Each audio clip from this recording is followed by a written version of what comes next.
JP, go ahead. Ella, batay doon sa desisyong nilagdaan ni LTFRB-NCR Regional Director Attorney Sona Rosette Tamayo na inilabas kahapon, patong-patong na multa ang ipinataw sa operator ng jeep. 5,000 pesos for employing discourteous driver, 5,000 pesos din na multa sa hindi paghahatid ng pasahero at 5,000 pesos sa paglabag sa Memorandum Circular 2023-016 o ang gender-based sexual harassment sa mga pampublikong sasakyan.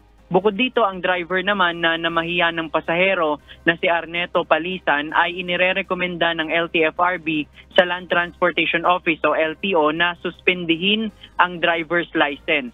Pumabor ang desisyon sa complainant na si Joy Gutierrez dahil may nakita talagang paglabag ang LTFRB sa inasal ng driver ng jeep at sa asawa nito na konduktor. Kinokondena ng LTFRB ang naging asal ng driver at asawa nitong konduktor, kaya dapat nila na mapatawan ng parusa mula sa mga umiiral na batas. Nagbabala naman ang ahensya sa kanila na wag uulitin ang ganitong asal dahil agad itong aaksyonan ng board. Sa ngayon, Ella, sinusubukan pa nating kunan ng pahayag si Joy Gutierrez na siyang biktima ng body shaming. Yan muna ang ating latest live. Balik sa'yo, Ella. Maraming salamat, JP Nunez.